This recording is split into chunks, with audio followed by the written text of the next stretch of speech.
What if the biggest political scandal of our time wasn't just about a list, but a meticulously orchestrated cover-up, a political weapon wielded in plain sight? Yeah, I mean, you hear the name Jeffrey Epstein, and instantly your mind goes to, dark theories, conspiracies, that elusive list of powerful names, high-profile people. Right. But what if the story we've all been following, the public narrative, Yeah. was deliberately shifted? And the truth about those Epstein files is way more complex, maybe more unsettling than we've been led to believe. It's a topic that definitely hits a nerve. You could feel the curiosity, the frustration even. It's this enduring mystery, isn't it? People want accountability. Absolutely. And that's why today we're taking a deep dive. We're looking closely at a powerful set of sources, particularly drawing a lot from this one piece called the Epstein Files, the political weapon. Our mission really is to unpack the most important nuggets of knowledge, the insights surrounding this whole thing, trying to cut through the noise, and focus on what the source actually claims. Exactly. Our goal is to dissect these shifting narratives, analyze the motivations that the source suggests are underneath it all. And connect the dots. Connect the dots, yeah. Help you understand not just what allegedly happened with the Epstein scandal, but maybe why it matters. And, well, according to our source, who might have really benefited from the silence, from suppressing the information. And just to be clear up front, we're committed here to exploring the different perspectives that come out of this source material. We want to encourage critical thinking. Definitely. It's so important to remember we're impartially reporting on the content we have in front of us.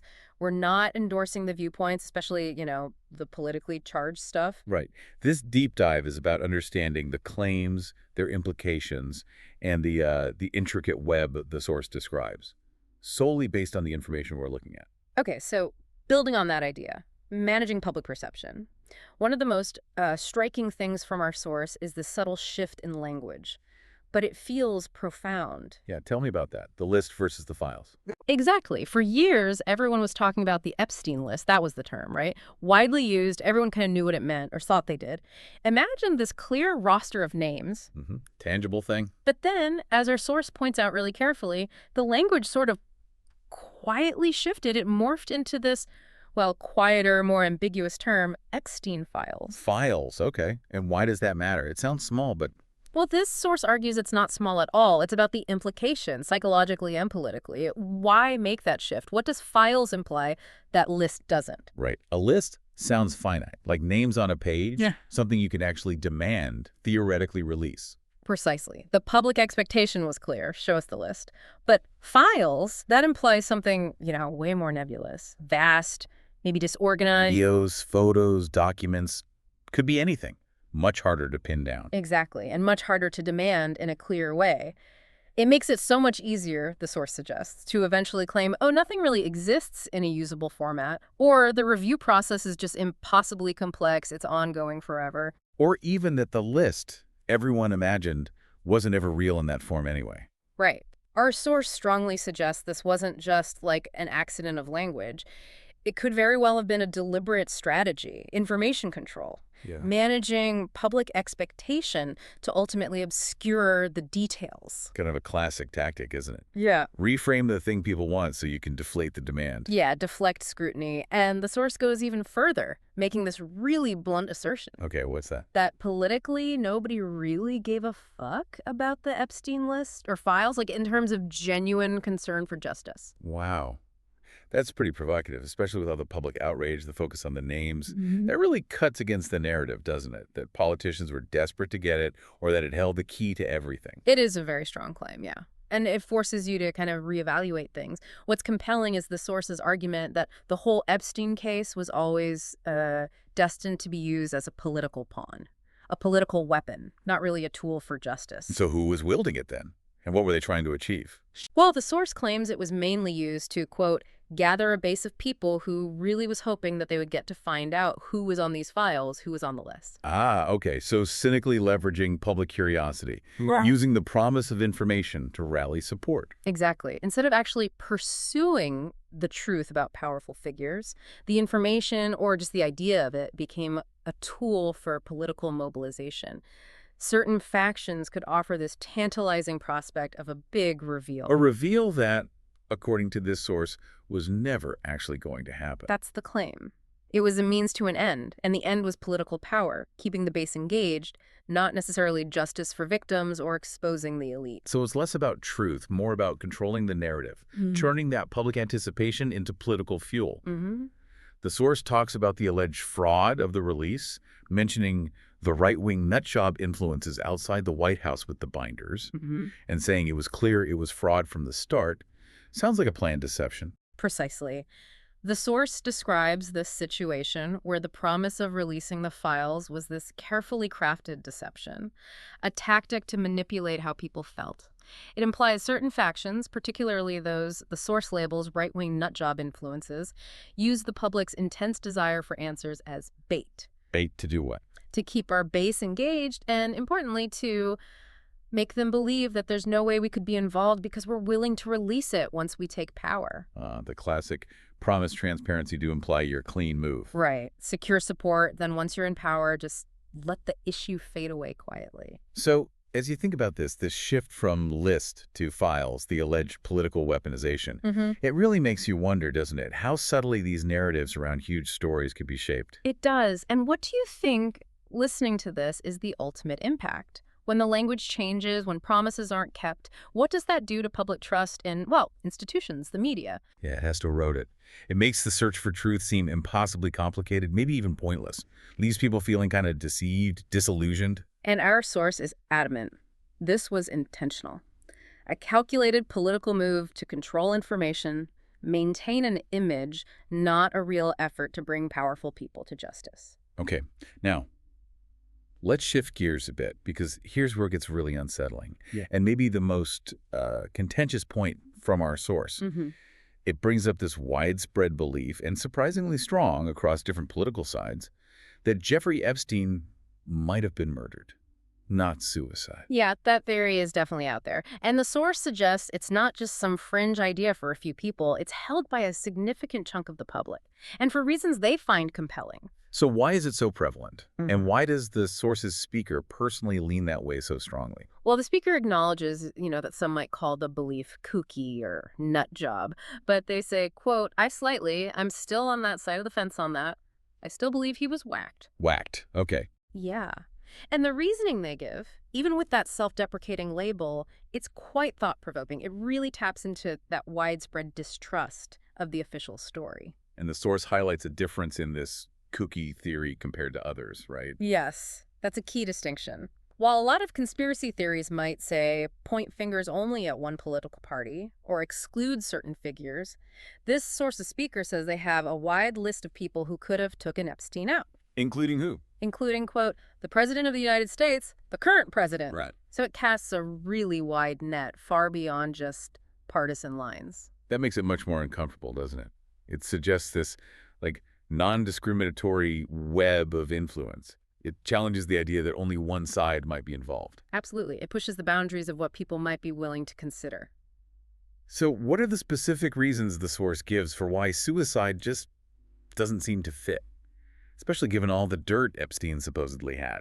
Right. It's not just suspicion. The source lays out a kind of cold logic based on perceived incentives. Okay, let's hear them. Okay, first, there's what the source calls the leverage argument. Remember, the FBI reportedly raided his island, his places. Right, and found tens of thousands of video. Wasn't that the report? Exactly. So the source asks, who are those videos and files of? It can't be just girls or just him. The core argument is he kept the records because he was keeping records on others.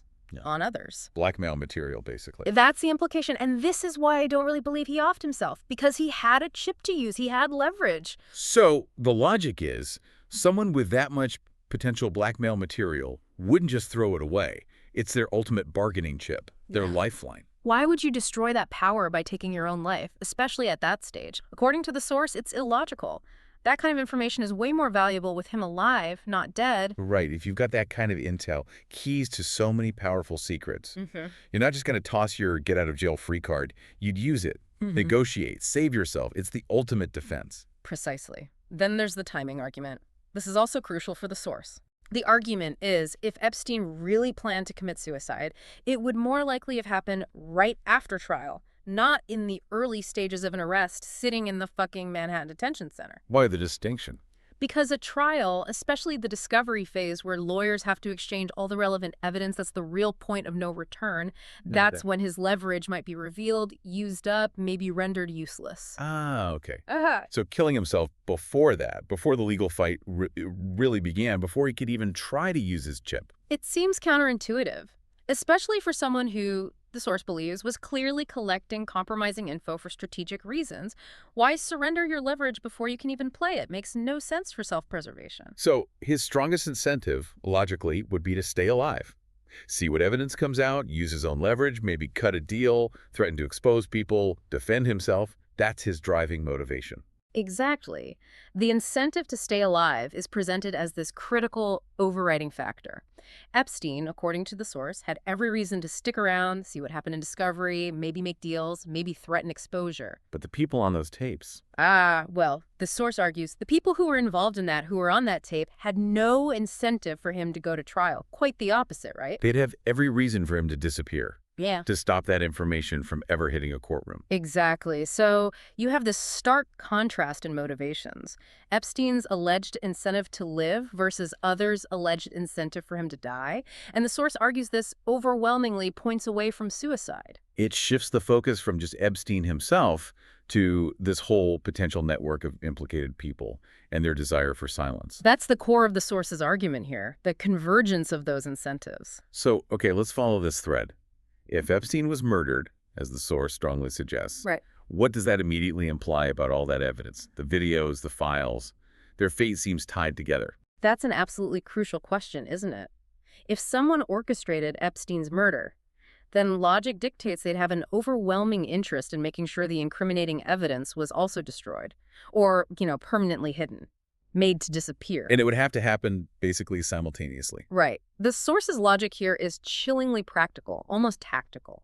Your whole goal is to eliminate, take out everybody involved, part of that at the same time, meaning you get rid of Epstein, you get rid of the evidence. You wouldn't silence the man, but leave the smoking gun lying around for some FBI agent to find later, or for discovery to uncover. Exactly. That would be incredibly sloppy for such a high-stakes operation. The source expresses deep skepticism that all this evidence was just sitting in some place waiting for it to be reviewed properly. It implies something more coordinated, surgical almost. Eliminate the person and the information threat together. That synchronization, the death, and the apparent disappearance of the key evidence is what the source argues makes the murder theory so compelling. But the source does differentiate, right? It wasn't like all evidence vanished. Some things were kept, but the really critical stuff was gone. That's a key distinction the source makes, yes. It asserts that the main piece of this operation, and mostly the piece that could implicate others, was destroyed. It implies a strategic cull, not a total wipe. Like what? What was kept? What was gone? The source specifically mentions they kept the list of the flight logs, but the rest of it is gone. The flight logs, remember, detailing who flew on his jet, were already kind of out there, largely leaked, widely known. Destroying those might just raise more suspicion. Okay, so the really sensitive stuff, the stuff that could truly implicate people. The source points squarely at the tens of thousands of hours of video from his island and other places. That's the crown jewels, potentially. And the source speculates about that. Yeah, it's quite telling. Yeah. Someone had to sit and watch that. I think they just got rid of it. Just the sheer volume would make processing it legitimately quickly almost impossible. So the source thinks the easiest solution for powerful people involved was just removal, make it disappear. Combined with the incredibly compromising nature of the content, yes, that's the argument. Outright removal was the most expedient path for powerful interests. This is starting to sound like a spy thriller plot. The source even floats this other idea, right? Yeah. About a special letter agency. It does add another layer, yeah. Mm-hmm. More speculative, but interesting. The source wonders if some agency not connected to the FBI or any of these agencies might have swooped in, said something like, "We'll take this. This is classified and up." And the motive for that would be? Leverage. Especially against, quote, foreign friends that come to America to hang out. Imagine having video evidence of a foreign leader or a powerful international CEO in a compromising spot on Epstein's island. That's huge geopolitical power. You get influence policy, get concessions. It's exactly global influence. However, the source seems to ultimately lean towards a more immediate, definitive end for the really incriminating stuff, reinforcing the main point. As soon as Epstein was gone, the files were gone. The important shit was gone. And then came the narrative shift. Right after, according to the source. And then they come out and say, whoa, there is no list. What list? We said there was a list, but then we made it up. We lied. Wow. So, a two-pronged approach alleged here. Eliminate the evidence and erase the public expectation that it even existed. Actively deny what you previously hinted at. A masterclass in information control, if the source is correct? Okay, let's loop back to the politics. The source claims politicians didn't genuinely care about the files, but used them for political gain. How did that play out, according to the source, in their actions, their statements?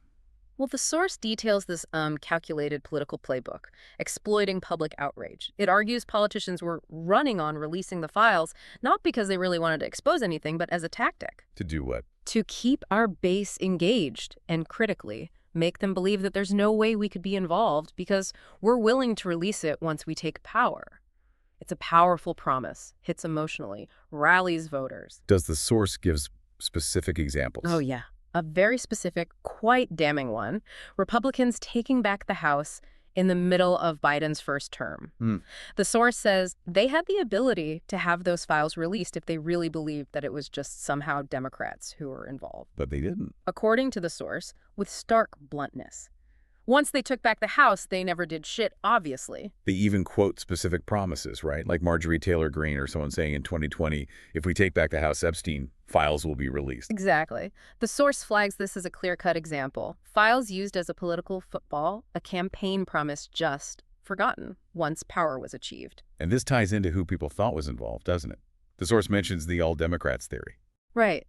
The narrative often pushed by what the source calls the other Cookie Club members was that it was only figures like Bill Gates, Bill Clinton, Obama, celebrities.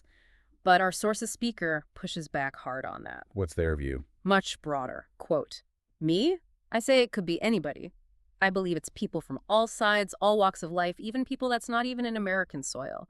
Maybe members of other countries and other politicians from around the world or just big names wherever. That's a huge difference. Not just one party, but a potentially vast, nonpartisan network. Unlike those who were, quote, willing to exonerate anybody that was close to Trump or Trump himself. Exactly. It suggests the silence isn't about protecting just Democrats or just Republicans, but maybe a much larger, more diverse group of powerful people. So considering all this, the shifting stories, the alleged weaponization, the broken promises, what do you think is the biggest hurdle for the public in actually getting to the truth when politics are this deeply involved? It's incredibly difficult, isn't it? How does this constant cycle of promises and then disappointment affect public trust? Makes you wonder. Definitely. Okay, so let's talk about one specific, extremely powerful figure, because our source makes a very direct, very strong assertion about Donald Trump's connection to all this. It doesn't hold back. No, it doesn't. If we tie everything together, the source flat out states, the common denominator is Donald Trump. He is connected in every way. That's a central and, yeah, very strong claim in this material. And how does the source back that up? What are the specific points? Okay, several points are presented. First, the simple fact that he was president when Epstein was murdered in the federal prison cell. That places him at the top, overseeing the institutions where Epstein died under, let's face it, highly suspicious circumstances. So ultimate responsibility rests there, the source implies? At least some level of accountability, direct or indirect, for what happens in a federal prison under your administration's watch. Second, the source points to the U.S. attorney who gave Epstein that infamous sweetheart deal in Florida, Acosta. Right, Alexander Acosta. Yeah, who was later appointed by Trump as his labor secretary. The source sees this as a direct, damning link, like a potential reward for past actions that benefited Epstein, and by extension, maybe others he protected. A pattern, the source suggests. And Pam Bondi gets highlighted too, doesn't she? Her loyalty to Trump, her position in that Florida swamp, the source mentions. Absolutely. The source really zooms in on Pam Bondi, her closeness to the situation, her loyalty to Trump, being part of that interconnected Florida legal and political scene. What about her statements? That's key. The source describes her public comments, especially on Fox News with Sean Hannity, Initially, she hinted at shocking stuff, saying things like, some of this stuff is just gross. Suggesting big revelations were coming. Right, but then, the source claims, she quietly rolled back her assessment on these files or list. Every time she got on TV, she downplayed it more and more and more, as if it was a bit of nothing. From gross to nothing. That alleged shift is interpreted by the source as deliberate, coordinated, a potential cover-up facilitated by her connections to power to the Trump administration. The source concludes she clearly knew that there was nothing there, or maybe things that are adding up were missing. Suggesting not just a change of mind, but maybe a strategy to manage expectations, discredit the idea anything damning was left. That's the interpretation offered. Okay, so why? Why would Trump or people close to him, according to this source, be incentivized to make this whole thing go away? Especially given his whole drain the swamp platform. Seems like a massive contradiction. It does, and the source tackles that head on. It argues Trump was, quote, the only one that was mostly incentivized out of anyone who wanted to, who had the power and the authority to make this go away in a heartbeat. And it challenges the drain the swamp idea directly. Absolutely. It says, look, if Trump was truly an outsider, truly clean, truly committed to rooting out corruption, with no personal ties to Epstein, what is the greatest way to clean the swamp than to go after everybody on the Epstein file? He could have launched huge investigations, prosecuted people, released names, formed grand juries. Exactly. Those special investigative bodies that decide if there's enough evidence for indictment. The source says that kind of action would have been Trump's greatest accomplishment, a concrete fulfillment of his biggest promise. He could have shouted from the rooftops, I'm draining the swamp, anyone on Epstein's list, prosecuted. And knowing Trump's style, the source points out, he would never miss an opportunity to take a victory lap or get a big victory. That's a key piece of the source's evidence, the behavioral inconsistency. His documented tendency to go big, celebrate wins loudly, makes his alleged inaction on the Epstein files stand out. Or worse, the alleged efforts to suppress, like yelling at reporters that are asking questions to Pam Bondi. Right. That inaction, rather than a full-on attack on the implicated, is presented by the source as direct evidence of involvement, or at least a strong incentive to conceal. So the source's conclusion is pretty stark. Extremely. Quote, this whole situation proves that Donald Trump became the swamp the moment he took the office in 2017. He became the swamp. He is part of the swamp. He is not an outsider. Yeah. He never really was an outsider, to be honest. Yeah, their argument continues that a true outsider, totally unconnected, probably wouldn't even make it to the presidency anyway. The system would prevent it. So it completely reframes his political identity, according to this source, from anti-establishment disruptor to a central player in the swamp. Which, in the context of this source, suggests a role in the alleged Epstein cover-up. That's the strong implication. Wow. Okay. Amidst all this, politics, the language games, the cover-up theories, Yeah. our source brings us back to something crucial. The real human cost. The forgotten victims. Yes, and this is so important and frankly just heart-wrenching. The reminder that, quote, we forget there's some of the victims got or were killed or suicide themselves, allegedly. It brings the focus back from the political chess game to the actual suffering and potential foul play beyond just Epstein himself. And the source gives this chilling recent example to underscore the point. Quote, recently, another victim who was voicing their opinion about the list being released, who were calling for, they somehow thought Donald Trump was going to be the one to help them get the list released. They ended up suicide themselves. Not suspicious there. Right. That's incredibly pointed. The sarcasm is biting. It is. The source challenges directly. I mean, it just seemed like these people are dying under the watch when one man's in power, the one man who is directly connected to Jeffrey Epstein, but nothing to see here. It's painting a pattern. Not just isolated incidents, but something that needs way more scrutiny. It suggests the collateral damage isn't just politics, it's actual lives being lost or silenced. Voices getting too close to the truth, potentially being eliminated or maybe coerced into silence. It really intensifies the call for real accountability for everyone involved. So, given this dark backdrop, alleged cover-ups, silenced voices, the source is very clear on what the public should be demanding now. It goes way beyond just a list. Yes, it's a call for something much bigger. Radical transparency. Meaning what, exactly? Meaning, quote, release every record. Release all of the records and transcripts and everything. Release everything. Even Ghislaine Maxwell's trial, her transcript. Release everything connected to the abstinence. Just release it and let people go through it, comb through it, and let them make their own conclusion. Wow. Not a partial leak, not a curated summary. everything. Open the books completely. Total unadulterated transparency. Put it all out there for citizens, journalists, researchers to scrutinize independently. Don't rely on official gatekeepers. Oh. Let the truth, however ugly, be accessible. And the source pushes back against the fear that doing this would somehow break everything, right? Like destroy democracy. Exactly. It argues the opposite. That exposing this level of corruption, holding powerful people accountable, would have proved that the system actually works. How so? They use the example of the IMF guy, Dominique Strauss-Kahn, who was taken down over a sexual allegation in another country, and that country's democracy didn't just collapse. So the argument is mass resignations, public exposure, prosecutions of powerful people. That doesn't mean society falls apart. No. Instead, the source argues, it would affirm the justice system works.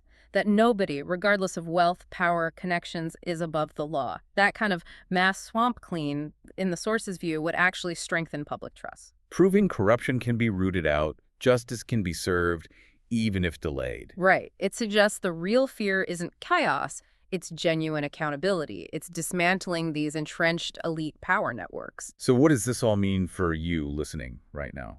For the public? It means the real demand, according to this source, isn't just for some list that might be incomplete or non-existent. It's for total transparency. All the Epstein files, all the records. Let people understand the full scope. Who was involved? How did the alleged cover-up work? It's a call for real justice, not just political games. Yeah. This deep dive into the Epstein files. A political weapon leaves us with a pretty stark thought, doesn't it? Is the mystery, the feeling of a cover-up? Is it less about the actual list itself and more about the lengths powerful people, political forces will go to control the story, protect themselves, ensure their own survival, even if it means justice for victims gets trampled and public trust completely erodes? The questions definitely linger. We've covered a lot today, really digging into a theory here that challenges the official narratives, points to some deep, troubling implications around Epstein, the powerful figures linked to him. And we want to hear from you. What stands out from this deep dive? What are your thoughts? Yeah, do you lean towards the idea the evidence was destroyed? Or maybe just hidden away, classified, waiting for who knows what? Share your thoughts, your theories down in the comments below. Your engagement really helps us keep digging into these complex stories. Absolutely. And if this deep dive got you thinking, maybe help connect some dots for you about the Jeffrey Epstein case, the politics, the ongoing call for accountability, please do give this video a like, subscribe to the deep dive, and definitely hit that notification bell. That way you won't miss our next exploration into the stories behind the headlines.